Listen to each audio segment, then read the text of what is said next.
Damos comienzo a un nuevo programa, Servidores de Dios. Quien te habla es Manuel Cornejo. Estaré compartiendo la palabra de Dios y lo haré de una manera expositiva, versículo a versículo. Y en esta ocasión será en la segunda carta a los Corintios, capítulo 6, versículo 15, donde dice: ¿Y qué concordia Cristo con Belial? ¿O qué parte el creyente con el incrédulo? Comienza diciendo este versículo: ¿y qué concordia Cristo con Belial? El contraste marcado lo establece aquí en Cristo y Belial, ya que Pablo ofrece un contraste de acuerdo, concordia, entre ellos, que resulta absolutamente imposible. El término aquí es la raíz de sinfonía, ya que la concordia entre distintos instrumentos de una orquesta para que suene correctamente es la sinfonía que interpretaban. Sin embargo, una distorsión entre instrumentos impide, por otro lado, la ejecución de la pieza. Y Pablo presenta el primer elemento del contraste, que es Cristo, el ungido y enviado por Dios, que viene para deshacer las obras del diablo. La primera carta de Juan, capítulo 3, versículo 8 dice: el que practica el pecado es el diablo, porque el diablo peca desde el principio. Para esto apareció el Hijo de Dios, para deshacer las obras del diablo. Cristo es Dios manifestado en carne, el Verbo eterno, que se hizo hombre para realizar el plan de redención, establecido por Dios desde antes de la creación. El otro elemento del contraste es Belial, literalmente en el griego Beliar. Pero note que en el judaísmo palestiniense, Belial o Beliar se usa para identificar al espíritu del mal. De manera que los hijos de Belial es una expresión fuerte para referirse a los perversos, pecadores, impíos, hijos de las tinieblas o hijos de perdición. Pero en algunos escritos apócrifos, como por ejemplo el libro del jubileo Enot, del testamento de los 12 patriarcas, este personaje llamado Beliar es el príncipe de los demonios, que organiza y también dirige las fuerzas del mal, representadas por las legiones de ángeles caídos que se han rebelado en contra de Dios. De manera que cuando se refiere a Cristo, está hablando de quien, siendo luz y vida, es cabeza de los salvos, por gracia mediante la fe, mientras que por otro lado Beliar es lo absolutamente opuesto, como líder de los hijos de las tinieblas. Por tanto, Pablo presenta la absoluta incompatibilidad entre Cristo y Satanás, para hacer notar la inconsecuencia de una relación de intimidad que es a todas luces imposible, advirtiendo de ello a los corintios. Sigue diciendo este versículo: ¿o qué parte el creyente con el incrédulo? El segundo contraste se establece aquí entre el creyente y el incrédulo. Por la misma razón que lo expresado anteriormente, la incompatibilidad es completa y absoluta. Aquí el apóstol usa para el contraste el sustantivo parte, que se usaba, entre otros modos, para referirse al reparto de un botín de guerra. En este caso, la imposibilidad está en que no pueden participar de la misma porción un creyente y un incrédulo. Fieles y paganos no tienen nada absolutamente en común, ya que la posición del incrédulo está en las cosas temporales y terrenales, mientras la herencia de los creyentes está en los cielos. Como se puede apreciar, el apóstol no está prohibiendo que un creyente tenga algún tipo de contacto con los infieles, porque eso requeriría que saliesen del mundo. La primera carta a los Corintios, capítulo 5 y versículo 10, nos dice: no absolutamente con los fornicarios de este mundo, o con los ávaros, o con los ladrones, o con los idólatras, pues en tal caso os sería necesario salir del mundo. Es imposible e incluso que en ciertos asuntos pertenecientes a la vida cotidiana tenga algún modo como la nacionalidad, el trabajo, asuntos naturales, etcétera, etcétera. Pero la vida espiritual íntima y personal es absolutamente incompatible. Por esa razón, la amistad de relación íntima no es posible entre un creyente y un incrédulo, porque los señores de uno y de otro son opuestos e incompatibles.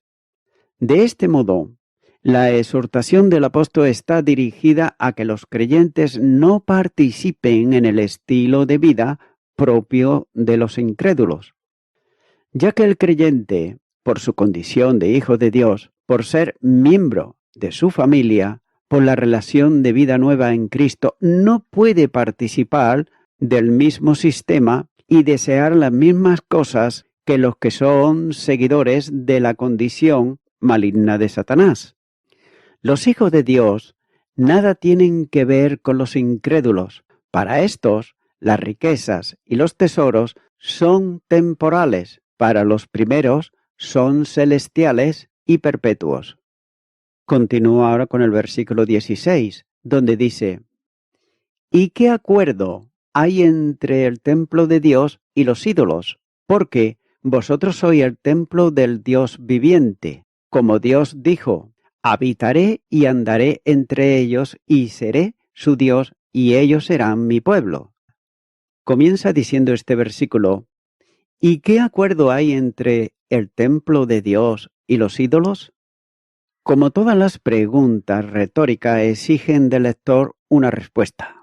En este caso hace referencia a dos sistemas antagónicos, como son el templo de Dios y el de los ídolos, preguntando si entre ellos puede haber alguna concordia. Y la respuesta tiene que ser completamente negativa, ya que no hay ninguna posibilidad alguna de semejante relación. Cuando alude al templo de Dios, está refiriéndose a un lugar que Él escogió como morada para sí. Y note que la Biblia enseña que Dios no habita en santuarios hechos por manos de hombre.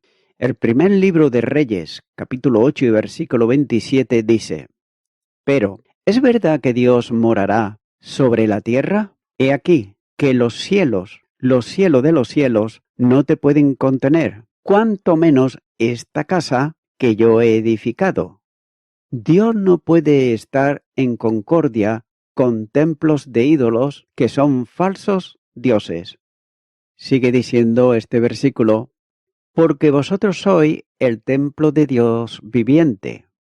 Acostumbrados los corintios a templos de ídolos, ¿acaso se olvidaban de la realidad del templo de Dios en esta dispensación? Ya que no se trata de edificios más o menos suntuosos, sino que el templo es cada uno de los creyentes y la iglesia en conjunto, ya que Dios viene a morar en el corazón de los salvos, haciendo de sus personas un santuario. Con claridad enseña que nuestros cuerpos son templo del Espíritu, como por ejemplo en la primera carta a los Corintios, capítulo 3, versículo 16 y capítulo 6, versículo 19, donde dice: ¿no sabéis que sois templo de Dios y que el Espíritu de Dios mora en vosotros? ¿O ignoráis que vuestro cuerpo es templo del Espíritu Santo, el cual está en vosotros, el cual tenéis de Dios, y que no sois vuestros? Hace una afirmación solemne que ellos no son libres para hacer lo que le parece mejor en la relación con los templos de los ídolos, puesto que han sido comprados al precio de la sangre de Cristo y constituidos como templo de Dios. Por otro lado, la palabra griega templo expresa aquí la idea del lugar donde Dios reside personalmente, es decir, su santuario. Cada creyente es el templo de Dios y la iglesia en su conjunto lo es también, ya que es el edificio que Cristo está levantando. La primera carta a los Corintios, capítulo 3 y los versículos 9 y 10 dice: porque nosotros somos colaboradores de Dios, y vosotros sois labranza de Dios, edificio de Dios, conforme a la gracia de Dios que me ha sido dada. Yo, como perito arquitecto, puse el fundamento, y otro edifica encima, pero cada uno mire cómo sobreedifica. Este tiene un fin, y el fin es ser templo de Dios. El Señor afirmó que Él lo edificará y que nadie ni nada podría hacer fracasar ese propósito divino. Mateo capítulo 16 versículo 18 dice: y yo también te digo que tú eres Pedro, y sobre esta roca edificaré mi iglesia, y las puertas del Hades no prevalecerán contra ella. El santuario de Dios tiene distintos aspectos, ya que está edificado sobre un fundamento inconmovible, que es Cristo mismo. Primera de Corintios, capítulo 3 y versículo 11 dice: porque nadie puede poner otro fundamento, que es el que está puesto, el cual es Jesucristo.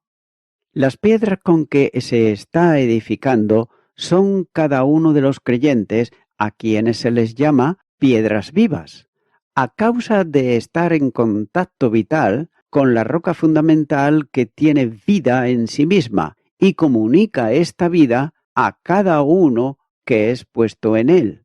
La primera carta de Pedro, capítulo 2 y versículo 4 dice: acercaos a él, piedra viva, desechada ciertamente por los hombres, mas para Dios escogida y preciosa.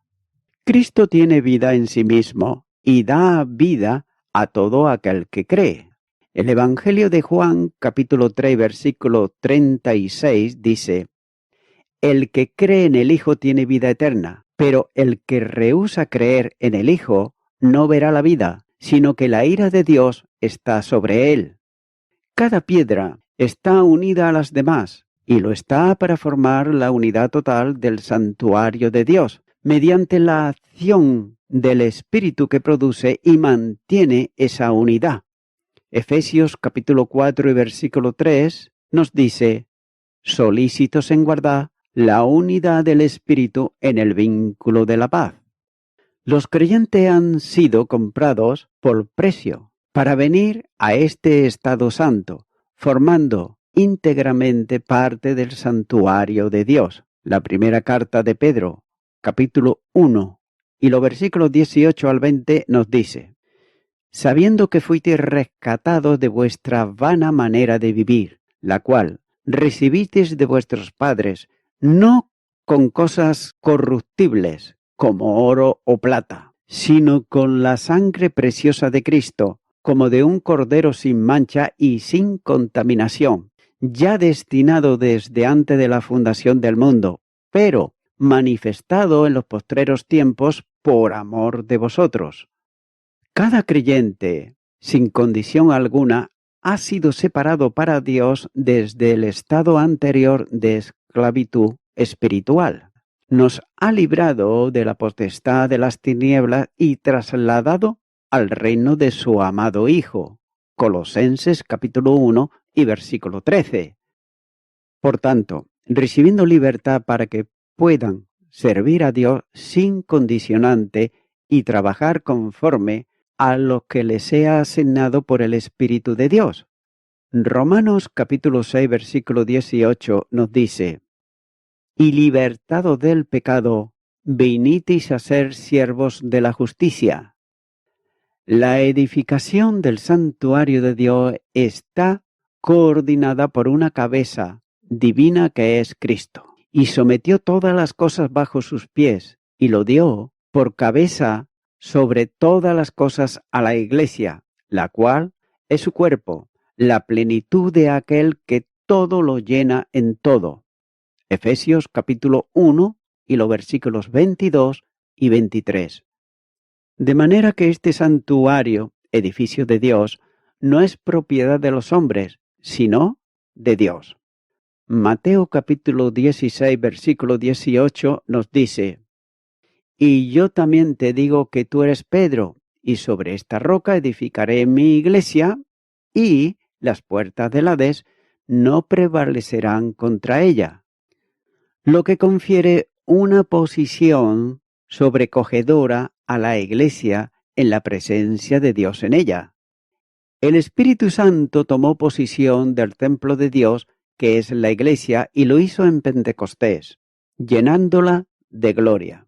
Hechos de los Apóstoles, capítulo 2, y los versículos 2 al 4 nos dice: Y de repente vino del cielo un estruendo, como de un viento recio que soplaba, el cual llenó toda la casa donde estaban sentados, y se les aparecieron lenguas repartidas, como de fuego, asentándose sobre cada uno de ellos.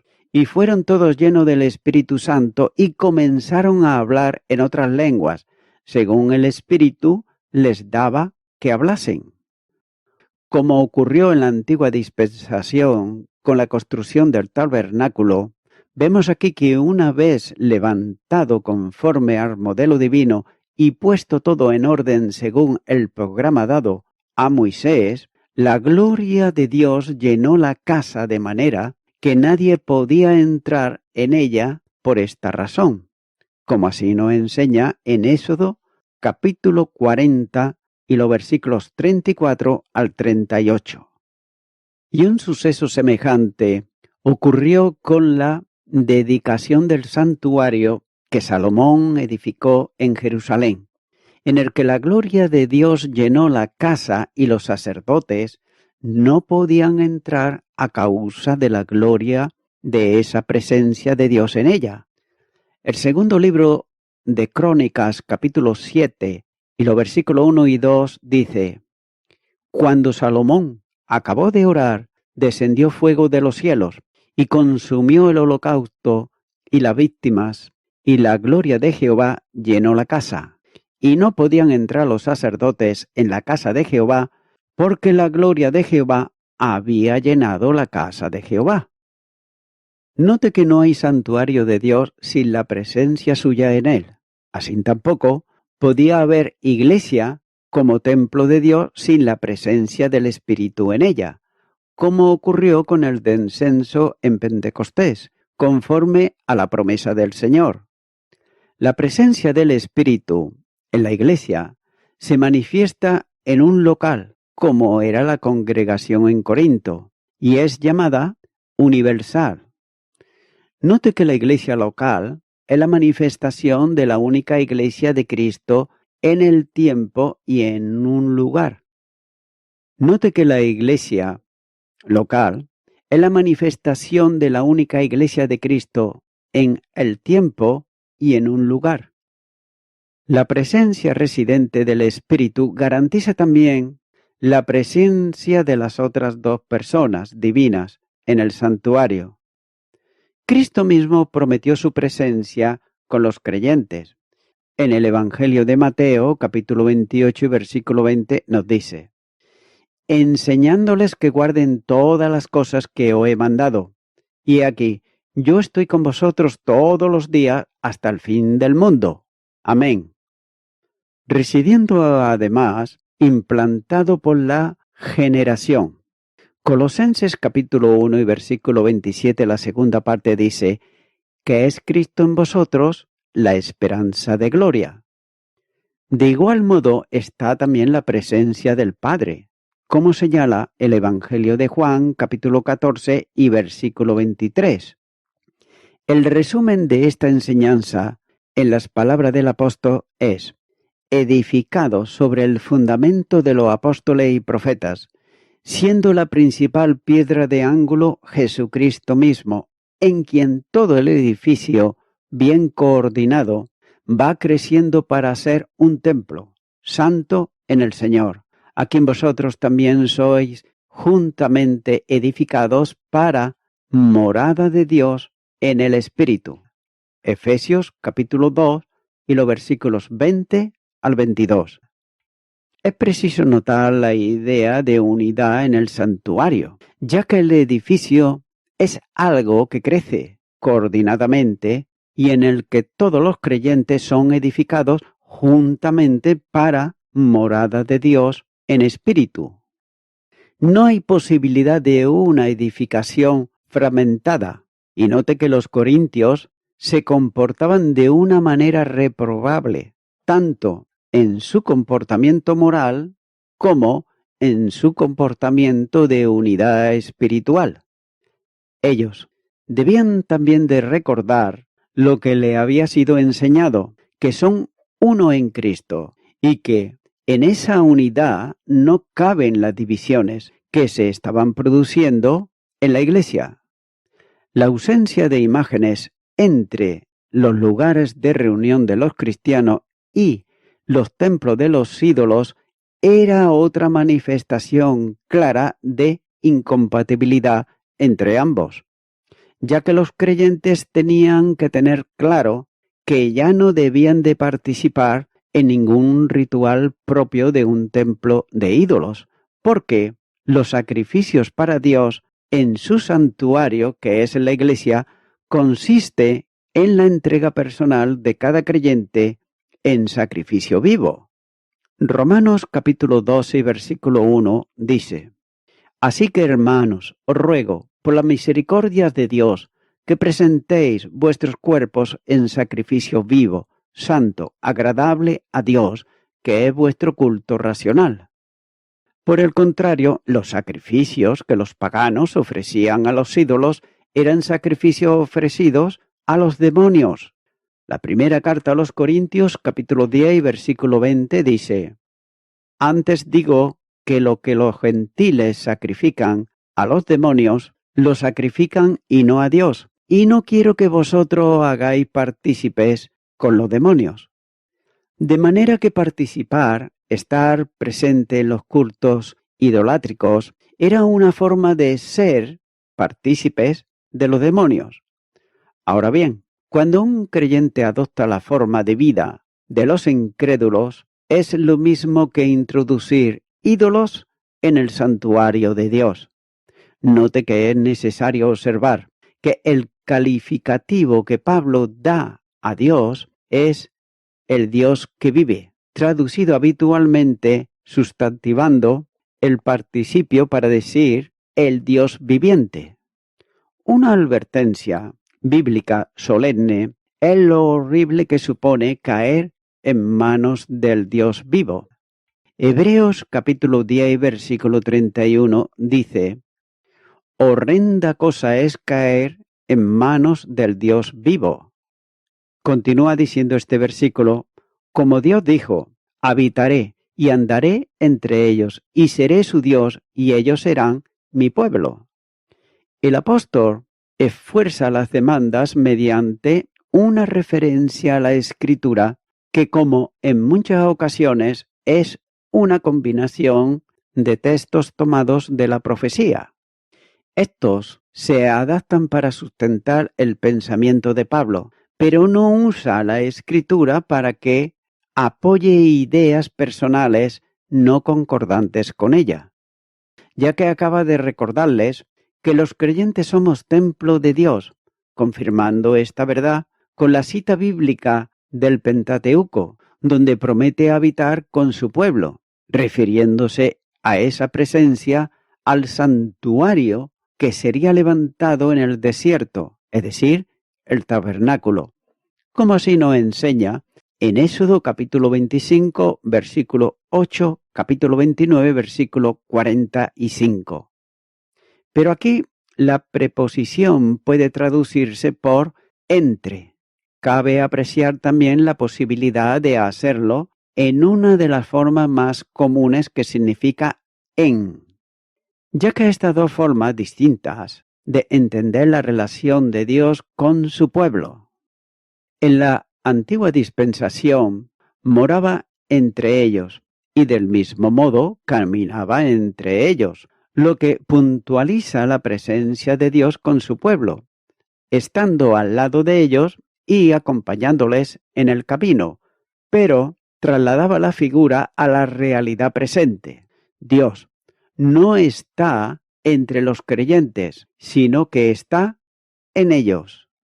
Por consiguiente, donde esté el creyente en el camino de su peregrinación hacia el destino eterno, Dios camina en ellos y vive en ellos. El Espíritu de Dios que mora en cada creyente, cuando Pablo le dice a los romanos: pero si Cristo está en vosotros, el cuerpo en verdad está muerto a causa del pecado, mas el Espíritu vive a causa de la justicia. Y si el Espíritu, aquel que levantó de los muertos a Jesús, mora en vosotros, el que levantó de los muertos a Cristo Jesús, vivificará también vuestros cuerpos mortales por su Espíritu que mora en vosotros. Romanos capítulo 8 y los versículos 10 y 11. La asombrosa dimensión de esta realidad espiritual es la presencia trinitaria en el cristiano. No solo está presente el Espíritu Santo, sino que Jesús dijo: el que me ama, mi palabra guardará, y mi Padre lo amará, y vendremos a él y haremos morada en él. Juan capítulo 14, versículo 23. Estando Dios en los creyentes, estos son su pueblo. Es una promesa continuada en la Escritura que comienza con Abraham y se extiende hasta la Iglesia, como por ejemplo señala Génesis capítulo 17, versículo 8, Hebreos capítulo 8, versículo 10.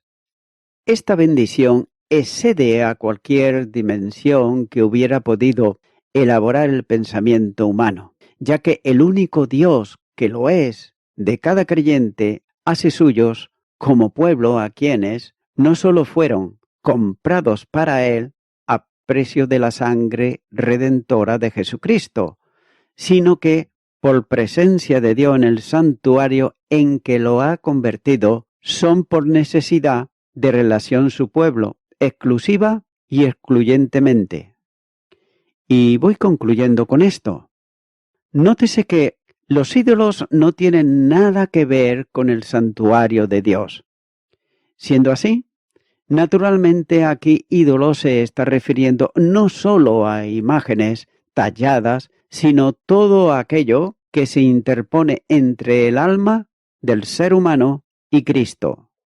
Y podría ser, por ejemplo, el dinero, el placer, la fama, las cosas materiales.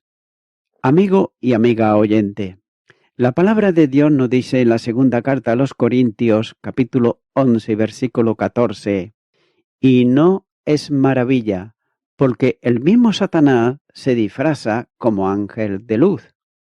Muchas personas, sin duda de buena voluntad, pero sin embargo sin conocimiento de la palabra de Dios, piensan que tener un ídolo no es malo. Sin embargo, el mismo diablo está detrás de esos ídolos.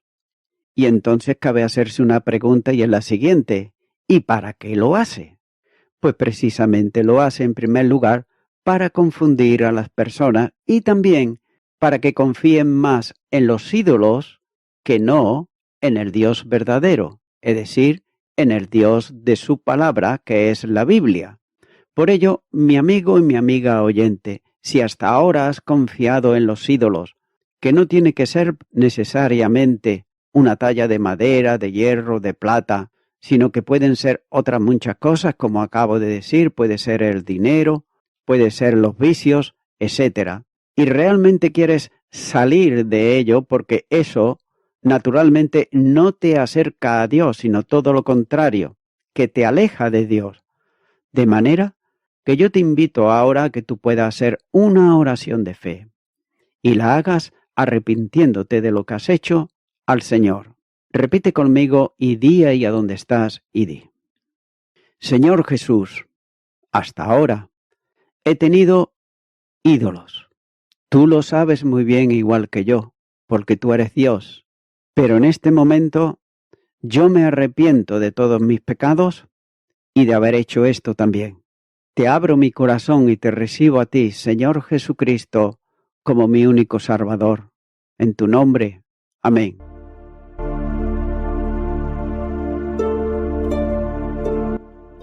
Amigo y amiga oyente, Si tú has hecho esta oración de corazón, te recomiendo que comiences a orar a Dios, en primer lugar, en el nombre del Señor Jesucristo. Orar a Dios no es rezar, sino que es hablar con una persona. También te recomiendo que leas la palabra de Dios y lo hagas a diario. Comienza, por ejemplo, con el Nuevo Testamento. Y también, por último, te recomiendo que para que puedas crecer espiritualmente, te congregues en una iglesia cristiano-evangélica, donde se predique, se enseñe y se practique la sana doctrina y la palabra de Dios. Congrégate ahí y con el tiempo podrás crecer espiritualmente y también servir al Señor Jesucristo. Que Dios te bendiga. Y a toda la audiencia, nuevamente ya me estoy despidiendo de todos ustedes y será hasta el próximo programa. Que Dios os bendiga a todos.